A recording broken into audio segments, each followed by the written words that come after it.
So people often ask me what I do or to explain what I do. And my mom's asked me like 11,000 times. But I like to tell them as a joke that I create artificial intelligence. But really, it's kind of artificially stupid. And it's true. There are numerous examples from IBM's Watson on Jeopardy to walking robots that are foiled by Pop-Tarts. The field of AI is replete with examples of AI gone wrong.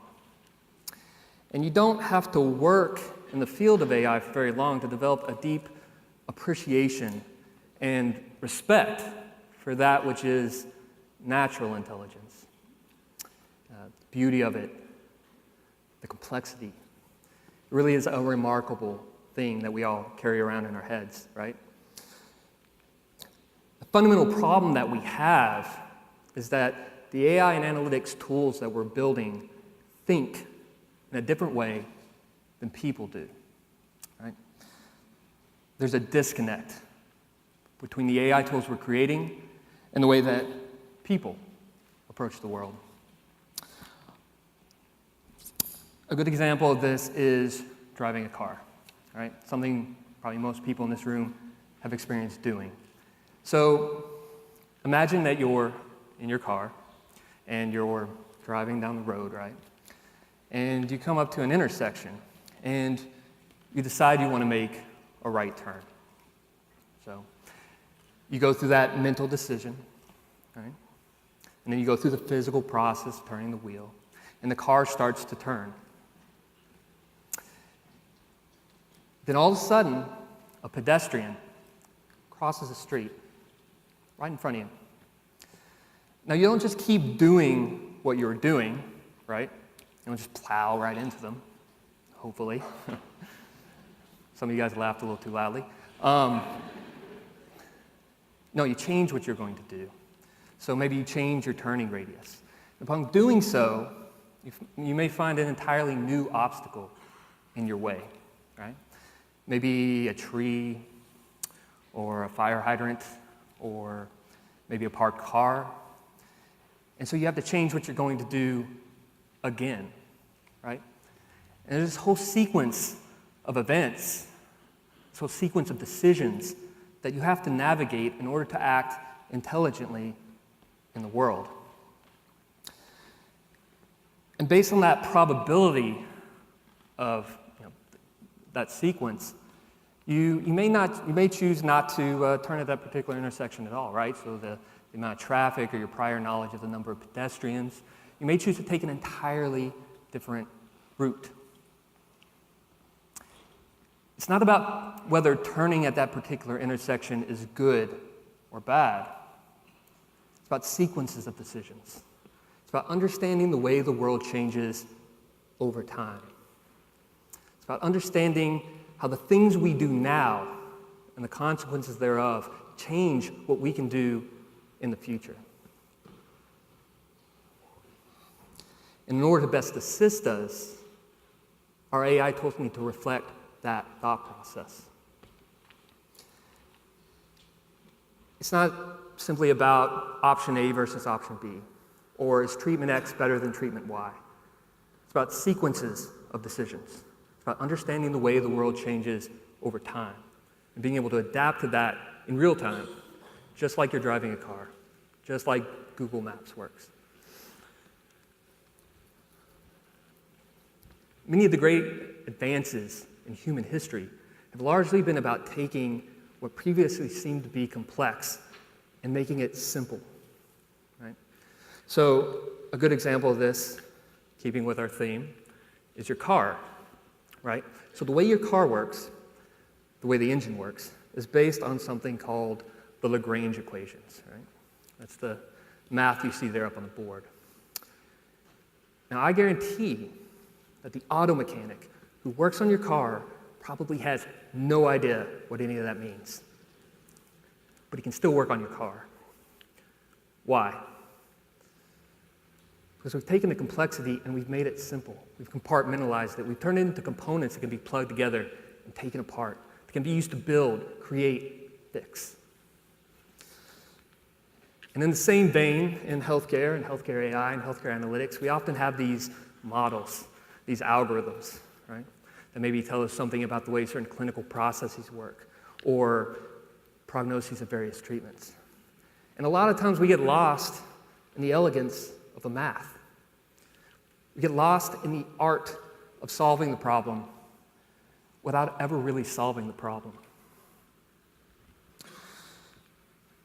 But if we can take these models and parse out from them patterns that tell us about the way the world changes over time, about how patients change over time, and then we can push those patterns into simple interfaces that let patients and providers see what to expect in the future, what we find is that with real patients,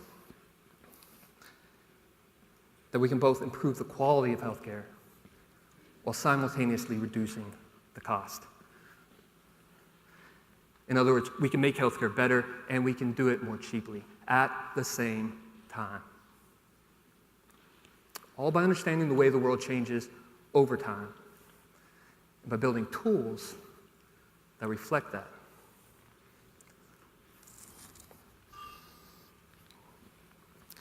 Not surprisingly, in other fields, people have come along,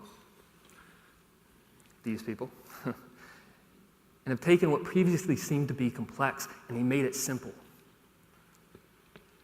All by pointing out the critical importance of time and understanding those phenomena. Now, I also build robots, so. And it's not just about making better decisions. It's also about having better information. And newer technologies like socially assistive robots, these cute, furry, cuddly robots, are essentially walking sensor suites that we can put into people's homes that come equipped with sensors for light and sound and motion. And they can collect that information in an interactive way, in an engaging way. They can provide portals into people's everyday health, their activity levels, their sleep patterns, their diet, what's actually going on with people on a day-to-day basis in real time, all without retrofitting people's homes with sensors or other smart home technologies, all by giving people something they can play with. Because the reality is health is not something that happens 2 or 3 times a year when you show up at the doctor's office. Health is something that happens every day. It's happening right now. It's an accumulation of choices. It's an accumulation of lifestyle. And simply having a snapshot of that a few times a year isn't good enough.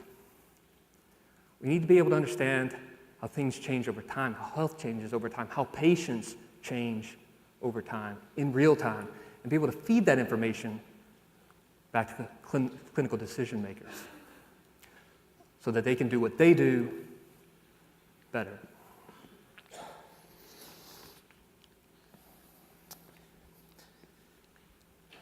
The story of human civilization has largely been about taking the things that we previously had to do physically or in our minds and pushing those into tools in our environment, freeing us up to focus on higher level aspects of the task.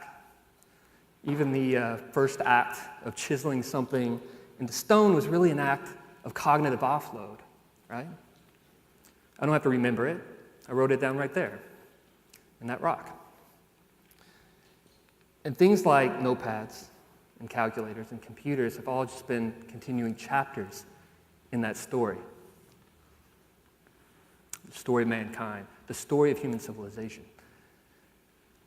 Some people fear AI. They fear it's going to replace people or force us to do certain things. And you hear Vinod Khosla talking about robot doctors and Eric Topol talking about cyborg clinicians. But the reality is, AI is just another chapter in that story. The story of mankind, the story of civilization. It's all about helping us do what we do better. You know, I remember as my grandparents got older and they got sicker, as most of us are wont to do. One of my grandpas had heart issues, and another one had Alzheimer's.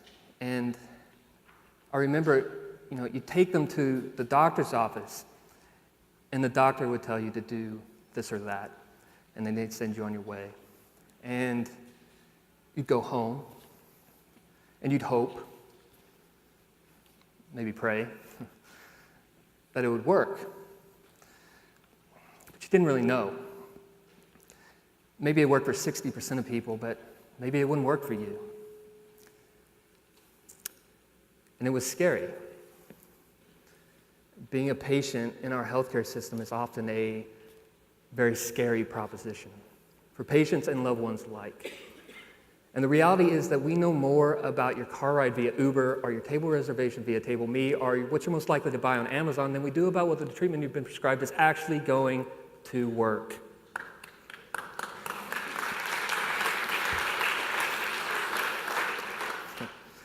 That's not good enough.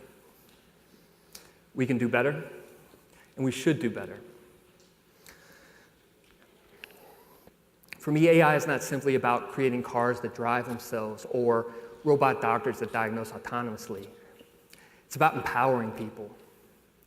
If we can see more, know more, beyond the constraints with which we were born, then we can do more. Evaluate our options, know what to expect, better understand what lies upon the horizon. It's not the things in life that are comfortable, but those are challenges which define us. Thank you.